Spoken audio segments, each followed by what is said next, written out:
अस्सलाम वालेकुम। हमारे YouTube channel writing hunting tips में खुश आमदीद।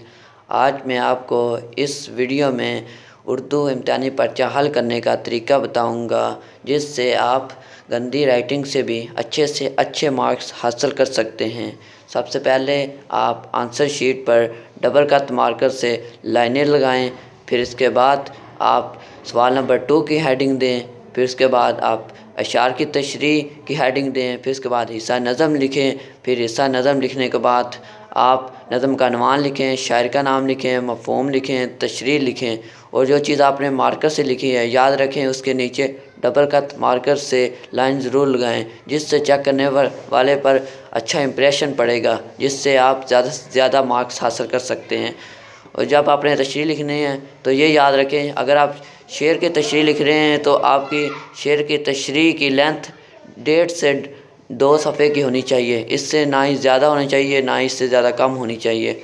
फिर उसके बाद आप तशरीह लिखने के बाद डबल कट मार्कर से एक लाइन लगा दें, जिससे ये चेक करने वाले को पता चल जाएगा कि आप तशरीह ख़त्म कर चुके हैं और नया सवाल शुरू करने वाले हैं। फिर इसके बाद आपने हिस्सा गज़ल की हेडिंग देनी है। फिर इसके बाद आपने शेर लिखना है। शेर लिखने के बाद आपने शायर का नाम लिखना है। शायर का नाम लिखने के बाद आपने तशरीह लिखनी शुरू कर देनी है। और इसी तरह इस शेर के भी आपने 1.5 से 2 सफ़े की तशरीह लिखनी है। और इसके बाद आपने तशरीह ख़त्म करने के बाद आप डबल कट मार्कर से लाइन लगा दें, जिससे ये बोर्ड वाले चेक करने वाले को पता चल जाएगा कि आप ख़त्म कर चुके हैं। इसके बाद आप सवाल नंबर 3 की हेडिंग दें, जिससे इसके बाद आप इक़्तिबास के पहले 3 अल्फाज लिखें। फिर उसके बाद डॉट्स लगाकर आप आखिरी इक़्तिबास के 3 लफ्ज़ लिख दें। फिर इसके बाद आप सबक का नवान लिखें, मुसन्नफ़ का नाम लिखें, सियाक़-ओ-सबाक़ लिखें और तशरीह लिखें। आपकी इक़्तिबास की तशरीह तकरीबन 2 से 3 सफ़ों की होनी चाहिए, इससे ना ही ज़्यादा और ना ही कम हो। फिर इसके बाद आप तशरीह लिखने के बाद डबल कट मार्कर से लाइन लगा दें। फिर इसके बाद आप सवाल नंबर 4 शुरू करें। सवाल नंबर 4 की हेडिंग दें। फिर इसके बाद आप ख़ुलासा लिखने लगे हैं। फिर आपने ख़ुलासा की हेडिंग दें। फिर उसके बाद सबक का अनवान लिखें। फिर आप मुसन्नफ़ का नाम लिखें। फिर आप ख़ुलासा शुरू कर दें। आपका तकरीबन हर सबक का ख़ुलासा 2 से 2.5 सफ़े का होना चाहिए, ना इससे ज़्यादा ना ही इससे कम हो। फिर उसके बाद आप ख़ुलासा लिखने के बाद डबल कट मार्कर से एक लाइन लगा दें। इसी तरह ही आप सवाल नंबर 5 भी लिख सकते हैं। फिर इसके बाद आप सवाल नंबर 5 के नीचे भी डबल कट मार्कर से लाइन लगाएं। बरसात नज़म का अनवान लिखें। ख़ुलासा नज़म का ख़ुलासा लिख दें। नज़म का ख़ुलासा 12 से 14 लाइन का ज़्यादा से ज़्यादा हो, ना ही इससे ज़्यादा कम हो। इसके बाद आप डबल कट मार्कर से लाइन लगा दें। फिर इसी तरह आप सवाल नंबर 6 की हेडिंग दें। फिर आप मकालमा शुरू करने लगे हैं। सबसे पहले आप ऊपर मकालमे की हेडिंग दें। फिर उसके बाद उसका अनवान लिखें। फिर उसके बाद तमहीदी मंज़रनामा लिखें।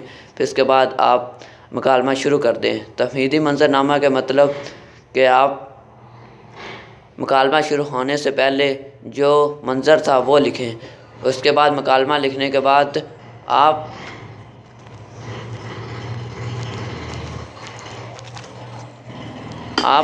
इसके नीचे डबल कट मार्कर से लाइन लगा दें। फिर इसके बाद आप सवाल नंबर 7 की हेडिंग दें।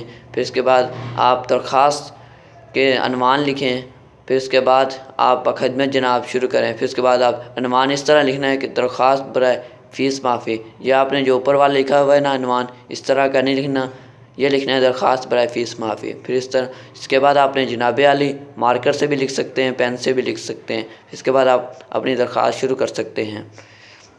दरख्वास्त ख़त्म करने के बाद आप अलर्ज भी लिख सकते हैं, दरख्वास्त गुजार भी लिख सकते हैं। इन दोनों में आपको जो अच्छा लगे वो लिख दें।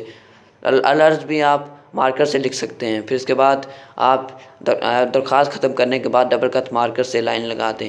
फिर इसके बाद आप सवाल नंबर 8 लिखें। फिर उसके बाद आप तलख़ीस की हेडिंग दें। फिर आप उसकी इबारत के पहले 3 अल्फाज लिखें और डॉट लगाकर आखिरी 3 अल्फाज लिख दें।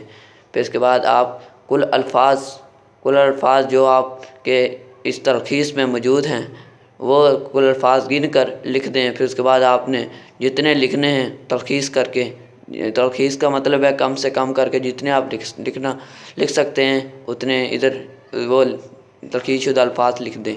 इसके बाद आप तलख़ीस शुदा इबारत लिखें, जो ये तलख़ीस है ना इसकी तलख़ीस शुदा इबारत यानी कम करके इसकी इबारत लिख दें। फिर इसके बाद आप इसका मुनासिब अनवानात भी दे सकते हैं। आप इसके अनवानात 2 से 3 दे सकते हैं। फिर इसके बाद आप आखिर में डबल खत मार्कर से